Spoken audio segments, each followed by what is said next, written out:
everyone, welcome back to my channel. My name is Michaela and today I'm going to be talking about annotating. I want to show you guys the different ways that I annotate and show you some examples of books that I have annotated. This is going to be a super chatty video and super casual. I feel like everybody has such a different way of annotating. And if you watch this video and you have a different way, that's totally awesome. This is just what works best for me and what makes the most sense to my brain.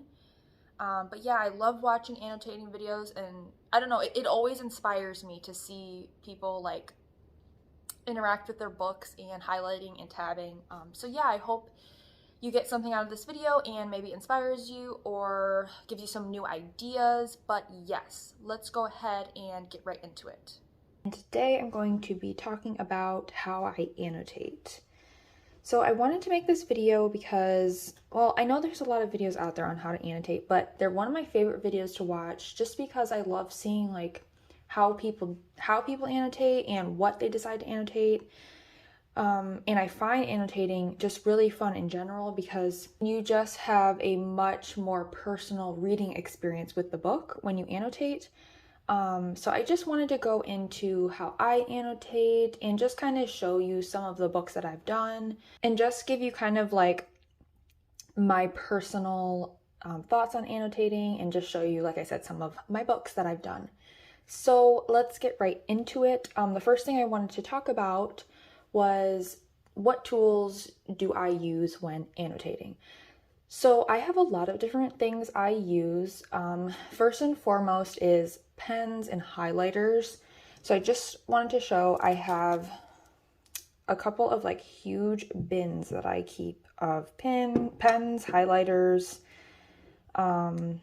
anything of the sort. I keep this one on my bookshelf and I keep this one like upstairs in my work desk.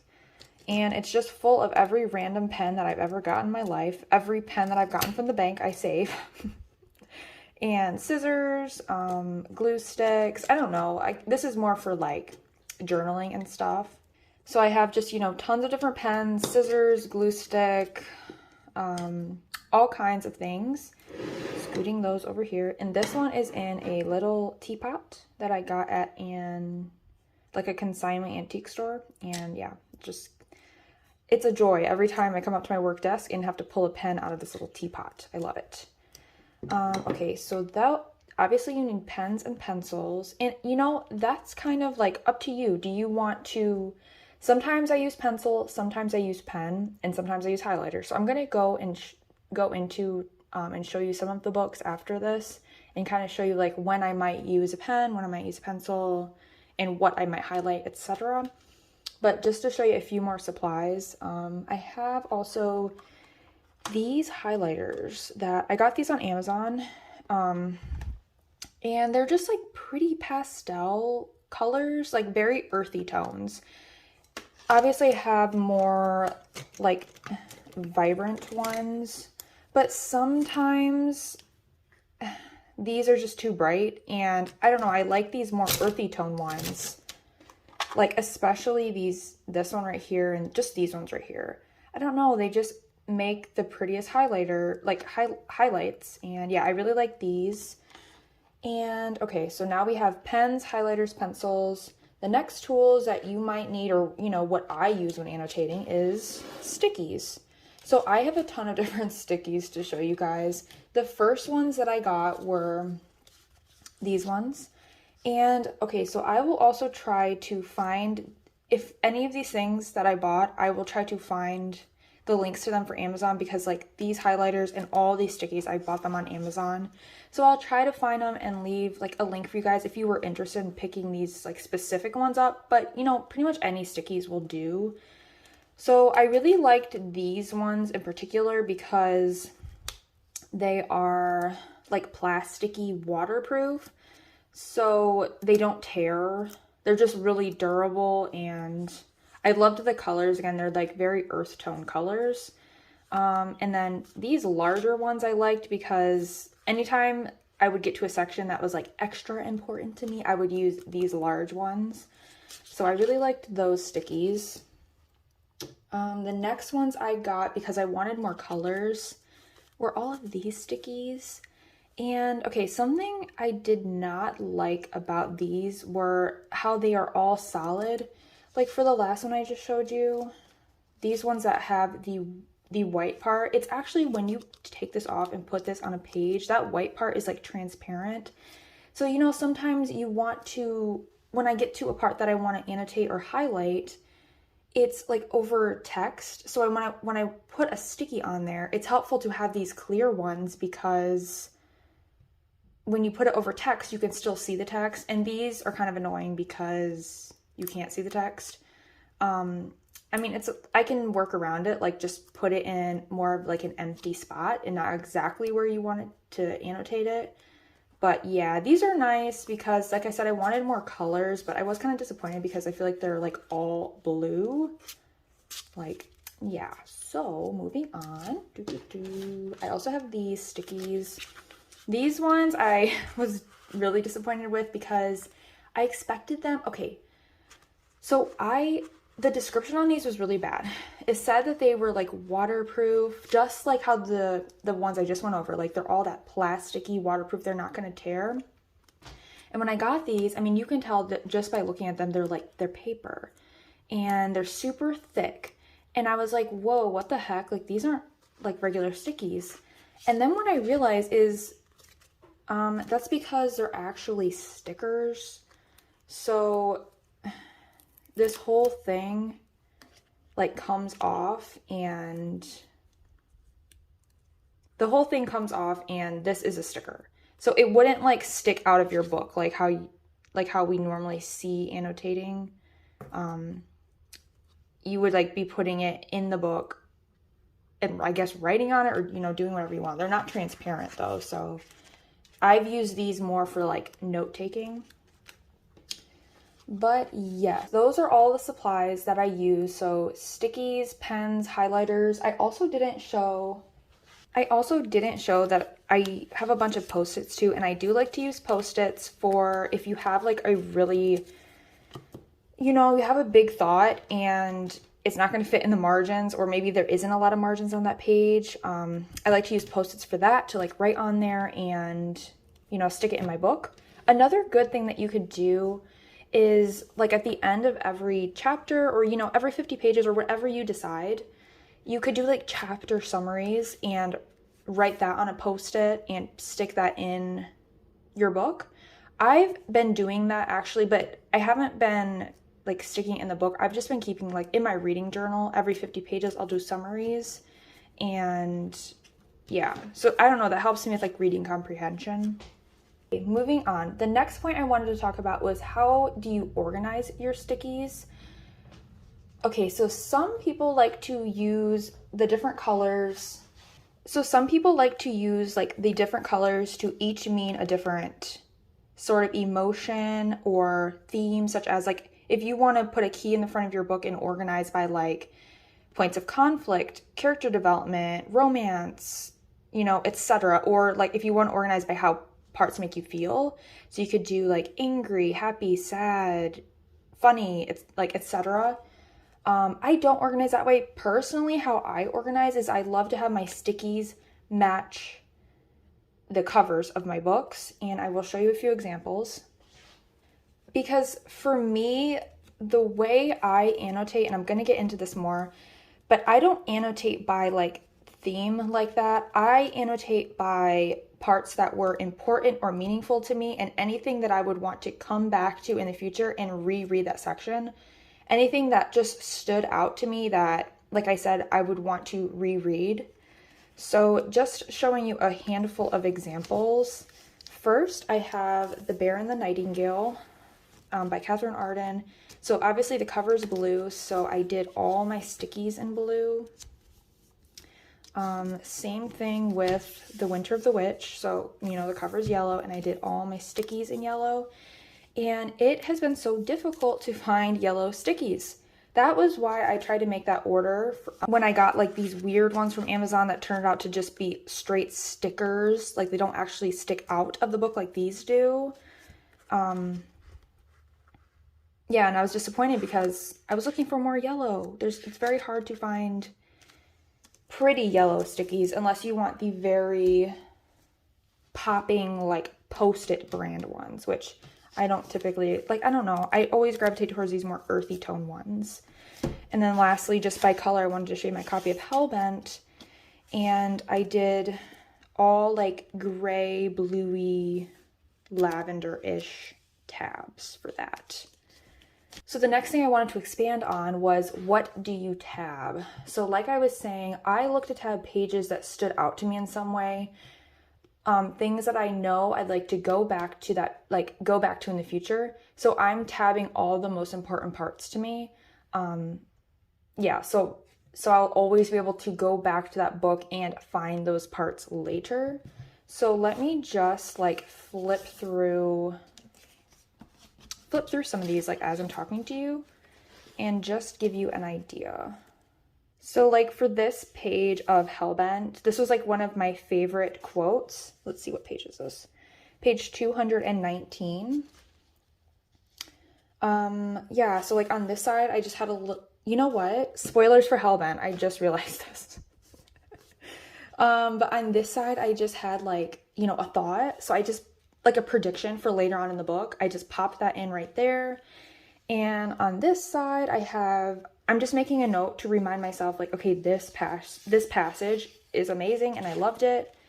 And I just, out of that whole passage, I just highlighted like the most important lines to me. And then same thing for the next page. It kind of like was that same part continuing, and I just loved it. And I don't know, I try to make my annotating pretty and I like it to be aesthetic. So once again, I try to match like my highlights. That's the other thing, is I do try to match my highlights to whatever color the cover is.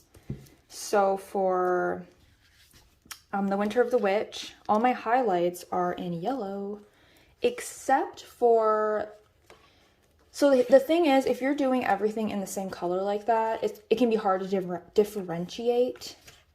So what I did was, anything that I found really important would be in yellow. But if there's something that was like even more important than that, I would do that in pink. And I'm so sorry, spoilers to any of these books that I'm flipping through. Just, you get the gist, you know? But yeah, so this is just me personally.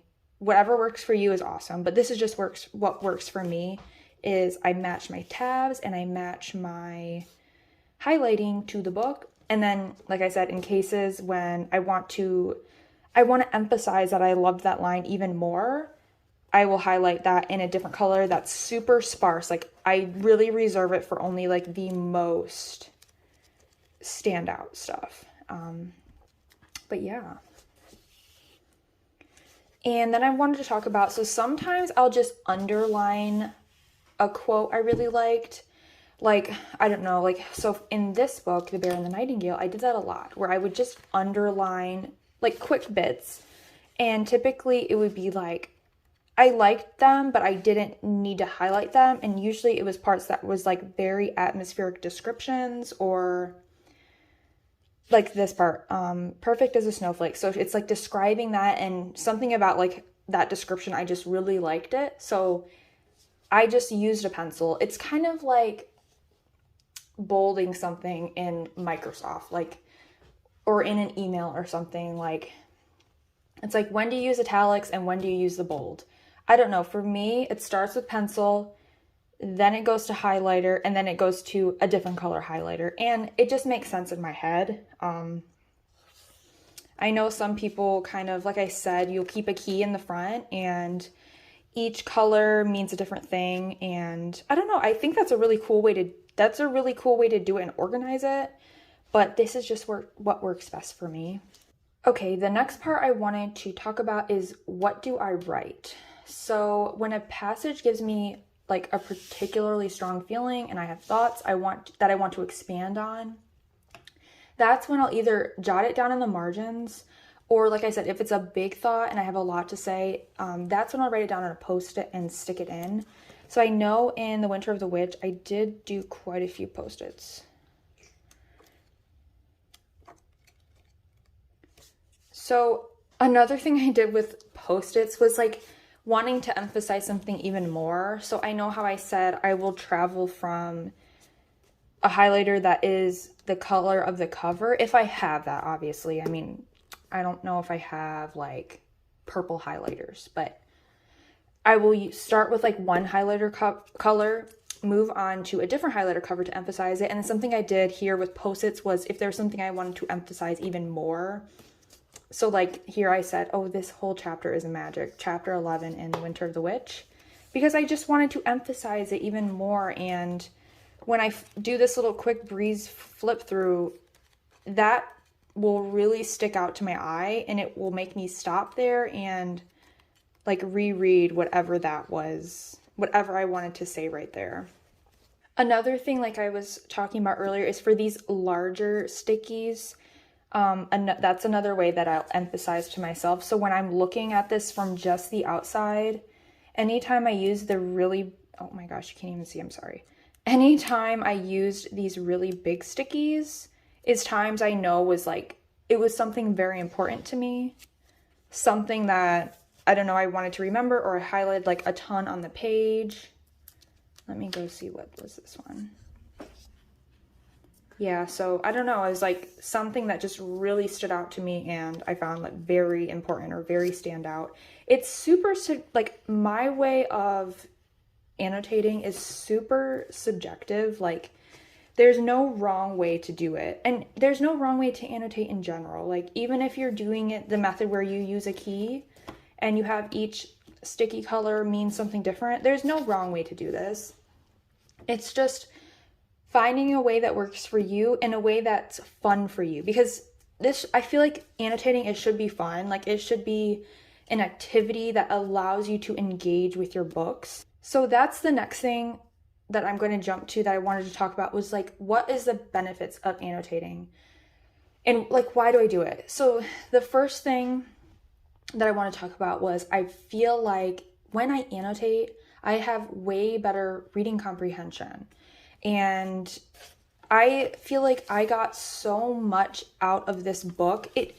The thing is that it does take a lot longer to annotate because, you know, you have to go slow and for me, I make my lines nice and straight. I'm making notes. I'm flipping back and forth between mediums, like different highlighters, pens, pencils. And so it takes longer, but I feel like I get so much more out of the text. And that's the next point I wanted to say is I feel like annotating takes like a passive hobby. So reading is very passive and it makes it very interactive. And it just allows me to engage with the story in like a far stronger, more memorable way. And the story always ends up sticking with me way more than, especially than, for example, if I just listen, like say I'm just listening to this on audio, I get so much more out of annotating it and having the physical and writing along while I listen, while I read. It just ends up meaning so much more to me. Something else I love about annotating is it makes it so that you can look back on a favorite book and find your favorite parts and quotes. I also feel like it's a little bit like a diary, and you're able to look back at what you thought at that time of your life. So like reading this book, I just read this last year. And so obviously 10 years from now, if I look back at my notes that I took and my highlights and I read this again, I might have totally different thoughts on this. I might have totally different thoughts on what I wrote. And it's a little bit like a diary. Like, what did I think at that time? And what was important to me and what stood out as being important to me at that time? And that's kind of, again, another example of how I said that it takes a passive hobby and makes it interactive. And it's so much more personal. And that leads me to my next point. Okay, and then that leads me to my next point, which is there ever a time when you don't annotate? And of course, I don't typically like to annotate unless, okay, so for example, for this series, I waited a really long time to read The Winter of the Witch. I think it was published in 2019, and I finally decided it was time to read it in 2022, and I had already read the first and second books in the series. So I had to do a reread of the series in order to understand the final book. And this was an all-time favorite series by that point, even without reading the last one. I gave both the first and the second 5 stars. And so rereading them, I knew that I wanted to annotate it. I don't want to annotate books that are first-time reads, and that's just me personally. Like, if you like to annotate every book you read, that's awesome. I don't know. For me, though, the reason why I don't is, like, what if if I hate books, I don't want them on my shelf. And I would hate to have annotated something that I hate and give it away, and there's, like, pen markings, and I don't know. But you know what? At the same time, I have gotten books that other people have annotated before, like at used library sales, and I love them. I'll actually show you an example. So this book, Wuthering Heights, is an example of a book that I actually bought at a library sale, and it was used, obviously. And I am assuming that whoever owned this had this like for a class, because they wrote their name in it. Maybe I shouldn't show their name.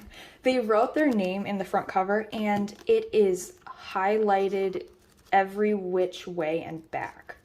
But I don't know. I personally love that. Like, I'm saying I wouldn't want to donate a book that I annotated and have somebody like pick that up, because I feel bad. But at the same time, I love picking up books that I notice that somebody has annotated, because a bit like how I said, it's like writing a diary.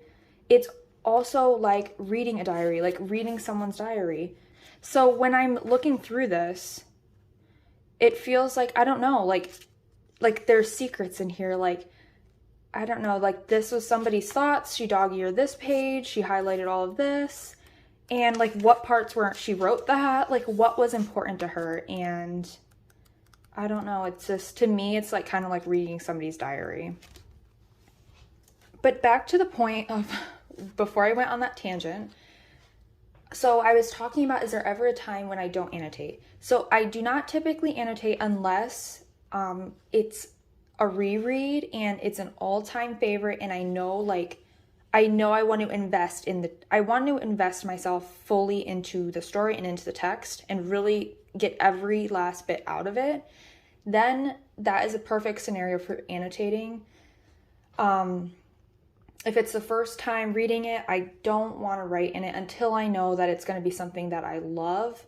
The other scenario that I would annotate is, like, for example, with 𝚆𝙀𝚃, I loved the first book, and I knew that I wanted to annotate the second book. So even though I didn't know if I was going to love the second book, I just knew that regardless, I was going to keep it and have it on my shelf, and I was so excited for it, and I wanted to get everything I could out of the story. Another thing is, sometimes I will be annotating and I will get halfway through a book and I will stop because I'm tired of it. And like I said, annotating is very involved, and it takes a lot of time, it takes a lot of energy and focus, and for that reason, it takes forever to finish a book. For me, at least. So sometimes I'll get too tired and I just want to read the book, so I'll stop annotating. And I do want to show you an example for what I do in those cases. So for example, I read The Honeys earlier this year, and this breaks the rules of what I just said because it was a first time read. I had never read anything by the author before, so going into it, I wouldn't have assumed that this would be something I would annotate. But I was so hooked from the writing that I really wanted to annotate. So I'll show you how far I got. That is about how far I got. And I stopped because the story was losing it for me. And that's why I probably shouldn't have annotated. But, I'm still glad I did, because the parts I marked, I really, really loved those chapters and those quotes. But yes, okay. So I stopped annotating, and what I did, and I actually did the same thing for 𝚆𝙃𝚃, because that book took me like 2 weeks to read, because I was reading it totally physically and annotating as I was going. I did the same thing for that because I needed to just focus on the story and stop like pausing myself every few minutes to like mark something down or write or get my like ruler out so I could make like a perfect highlight mark. So what I did was I just put like a little sticky in for the last point that I had annotated at. So this was like the last portion that I got to that I stopped at. And so I want to say, like, for one thing, that's perfectly fine to do is if you start annotating and you decide to stop, that's totally fine. Like, don't feel pressure to continue, especially if, like, for me, when I was reading 𝚆𝙃𝚃, I felt like I was getting put into a bit of a reading slump because I was feeling very discouraged with taking so long to read it, and just that it was taking me so long because I was annotating. So what you can do is, like I've done, put a sticky, like the last place, if you want to keep annotating, but you just don't have the time right now, you can put a sticky for the last place you left off. And what I will do is, as I go on, I'll just keep a pencil with me and nothing else. And anytime I find like a sentence or something that stood out to me that I otherwise would have annotated or notated on in some way, I'll just take my pencil and either do an asterisk or do like a parenthesis. So I don't know if you can see. So for example, right here, I did like just a little half parenthesis. So what my goal is with this is at some point, you know, when I'm sitting on the couch at the end of the day watching TV and you know, I don't have to use too much brain power. I can just sit on the couch, get out all of my... Okay, so I did write something here. And sometimes I'll do that too because I will write something if it's something that I think, okay, this is a note I wanted to make and I'm not going to remember this later. So, but I don't worry about making it pristine or fancy. I just jot it and I keep going. Yes, but so when I'm like sitting on the couch, I can get out all my little highlighters and stickies and I can just, you know, flip through page by page, and every time I get to a little like parentheses or asterisks, I'll just reread that portion and do whatever I was going to do, highlight it, underline it, whatever. And I just feel like it takes way less brain power. I don't know, for me, because I was able to then finish this book and move on with my reading and keep going and not get bogged down in this book because I was annotating everything. And it allowed me to have the opportunity to, at my leisure, come back to this book later and annotate as I see fit. But then there's like no rush, no pressure. I've already read the book. Yeah, so I hope that doesn't seem like too much work. That's just what I do because I still wanted to finish annotating this. I just didn't have like the brain power at the time, and I wanted to read the book and I didn't want to like stop and write down every little thing. And okay, the next thing I wanted to talk about was, what if you don't want to write in your books? Can you still annotate? And I want to say yes, it's definitely possible to thoroughly annotate your book without ever making a mark in it. And that is actually how I started out annotating this because, like I said, I have a thing where if I've never read from the author before and I've never read the book before, I don't know if I'm going to like it, I don't want to annotate it because what if I don't like it? Then I've written all in it and then I feel bad passing it on. So this is how I started out doing it, was annotating it without making marks, and I'm going to show you what I did. So for those weird stickies that I said I wasn't expecting them to come like that, where they're basically just stickers. They don't stick out of your book like how this does, but they do peel off easily. But because they're paper, you can actually write on them versus these like waterproof plasticky ones. You can't easily write on them. Like I've tried, but it kind of just comes right off. Like you can rub it and it will just kind of come off. So how I started annotating this without actually making marks in the book in case I wasn't going to like it was using those little weird stickies and writing on them instead. And then just only using tabs and not marking or highlighting anything, just only using the tab whenever there was a sentence or something that I really liked.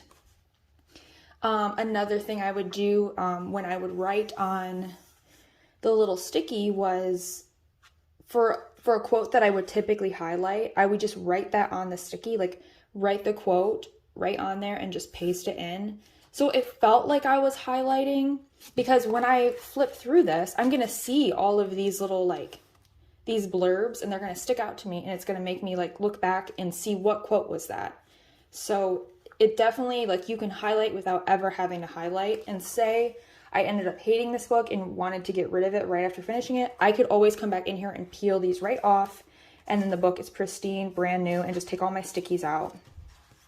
So if you want to annotate without ever having to write in your books, you definitely can. Don't feel like you have to pencil mark it or write in it or anything like that. You definitely don't have to be able to annotate. The last thing that I wanted to talk about was to not feel like you have to be fancy and have all of the supplies and tools that you see everybody else have to annotate. You don't need every last little highlighter, fancy, you don't need all the different highlighters and pens and stickies that I showed or that anyone else shows. All you need is a pencil, really, or Post-its. I feel like everybody has Post-its. Just these basic ones that I feel like everybody has, these basic Post-its. That's all you need. And I wanted to show you one of the first books that I ever annotated in my life when I was probably 16. And so this book is a little bit cringe, so please don't judge me for this book choice. But at the age of 16, for some reason, this book meant something to me, and it really struck a chord with me at the time. And I didn't have any of these fancy supplies. I just had basic supplies. I just had Post-its and a pen, pencil, and a highlighter that I would have for school or, So, okay, the book I'm talking about is Eat, Pray, Love, the movie edition cover. What I did at the time, because I didn't have anything fancy and I wanted to mark certain passages that meant something to me, I literally just took Post-its and I cut them. And I made my own stickies. So let me just show you. And I've read this book now multiple times. So you will see different marks and stuff in here that weren't all for my first time around, but for this you can see. And because I was using Post-its, you can't see through them, and the margins are extremely limited. So I was very much stuck to only tabbing the very tops and the very bottoms, which is kind of interesting too.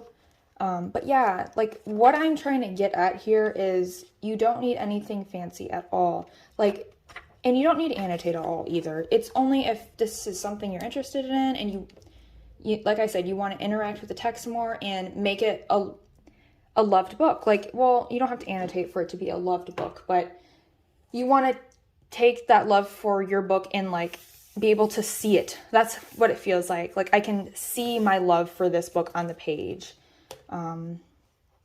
Yeah, so don't feel pressured to go out and buy every color of sticky and every fancy highlighter in the world. You don't need any of that. You just need your book and your pencil and you're good to go. So those were all the books that I wanted to show you guys. I'm going to go ahead and pass this off to myself in person so I can go ahead and say goodbye and close this video out.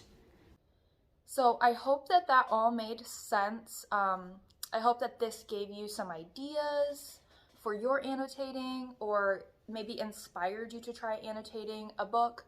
I feel like this process is very personal and everybody has a different way of doing it and a different way that works best for them. But I just wanted to show you guys some examples of how I do it and the ways that work best for me. But yeah, that's all I have to say. Thank you so much if you made it this far in this video, and I will see you in my next one.